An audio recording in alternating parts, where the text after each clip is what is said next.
Don't touch me, please. Came over. Do not touch me.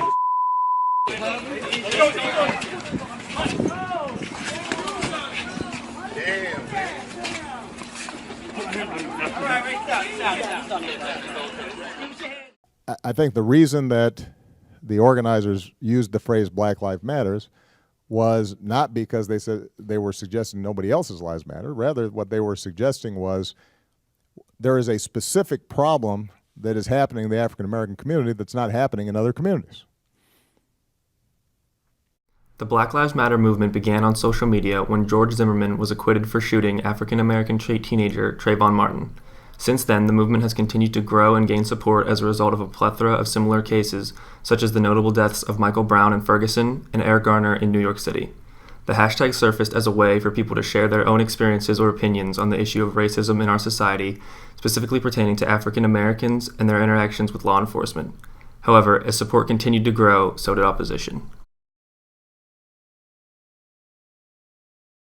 But for me, I think it means a lot of history and context.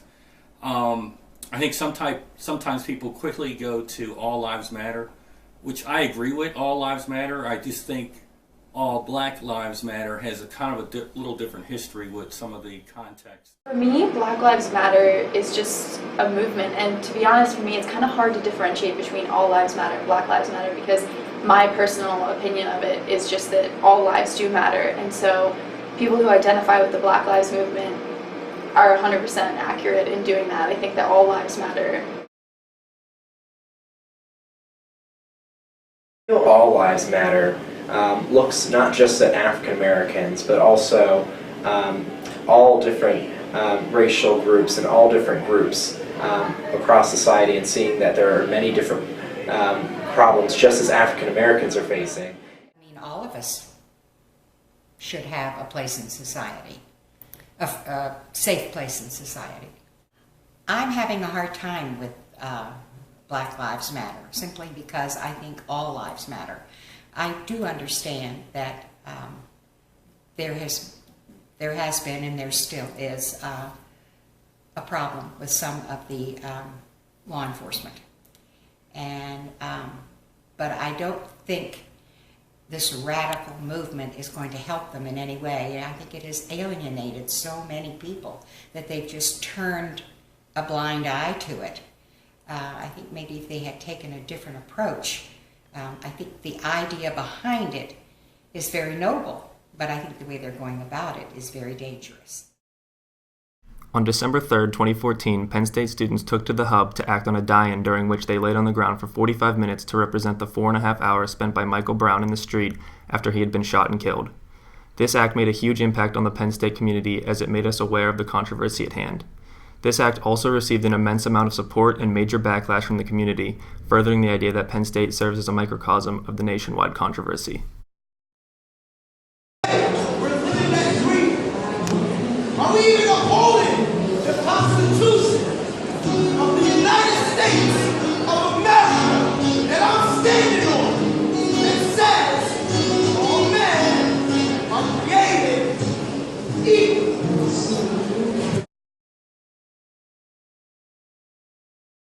I think our students, need a little bit more education. That's just my take on it, because I don't think a lot of our students understand when they hear the term Black Lives Matter. I don't think they really get it. I think they're seeing like a Ferguson, and they may kind of look at that particular situation and only think about that scenario, but they don't think of the broader issue. So I personally think, even when we have our demonstrations and protests, I think there should be much more engagement. I think it's a great opportunity for an audience.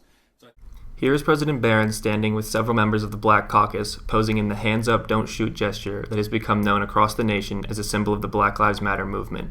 He was quoted as saying, "My first reaction, and the one that is going to be lasting for me, is how incredibly proud I am of these students and the way they express themselves. It was thoughtful. It sends a very clear message. It sends a very meaningful message." I know I'll be on the go, and it ain't no drink out there that can numb my soul. Oh no, all we wanna do is take the chains off. All we wanna do is break the chains off, man. All we wanna do is be free. All we wanna do is be free. All we wanna do is take the chains off. All we wanna do is break the chains off, man. The controversy here stems from the fact that the All Lives Matter movement came as a response to the Black Lives Matter movement. While most people that represent All Lives Matter do so in a respectful manner, Black Lives Matter participants find it aggravating and believe All Lives Matter supporters are missing the historical context of the origin of the movement, as well as the racial disparities of the criminal justice system, and therefore are missing the whole point. Where many officers across this country are finding it very difficult to do their jobs. Not difficult because they don't want to do them, they want to do them. But every time that officers go out here, make an attempt to do their job, want to do it well, there's this appearance, there's clearly this feeling, and I think we all experience it as well too, and we all see it whether we want to acknowledge it or not. They're under scrutiny, just scrutinized to a point where it does make them hesitant. It does make them wonder if they're going to be able to get through a shift, and that hesitation.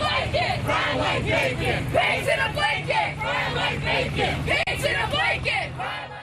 For many, many years, black people have been under attack. I find it very offensive that people are going to say this chant has led to the deaths of officers. There's been plenty of rhetoric. But are you condoning that? You don't condone that language, do you? I mean, here's the thing. It might not have been the best chant, but I'm not going to tell someone what they can say or what they can't say. What I don't condone and what I feel is very offensive is that we're being connected to people we don't know, people who aren't a part of the movement. And what's even more offensive is that there's all this uproar about a chant. If you can remember back to the New York City Police Department, who wore shirts saying, "I can breathe," mocking the death in the last few words of Eric Garner. There was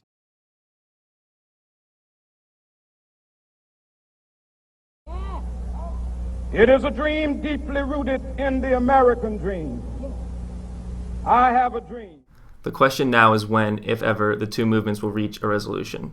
Democratic Maryland Governor Martin O'Malley said, "The point that the Black Lives Matter movement is making is a very, very legitimate and serious point, and that as a nation, we have undervalued the lives of black lives, people of color.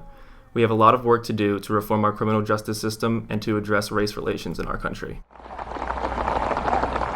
Till our stomachs burst, we had teachers who taught us how to raise our hands in class and not just to signal surrender, and that the only thing we should give up is the idea that we aren't worthy of this world. So when we say that Black Lives Matter, it's not because others don't. It's simply because we must affirm that we are worthy of existing without fear, when so many things tell us we are not. I want to live in a world where my son will not be presumed guilty the moment he is born, where a toy in his hand isn't mistaken for anything other than a toy. And I refuse to accept that we can't build this world into something new, some place where a child's name doesn't have to be written on a t-shirt or a tombstone, where the value of someone's life isn't determined by anything other than the fact that they had lungs, a place where every single one of us can breathe.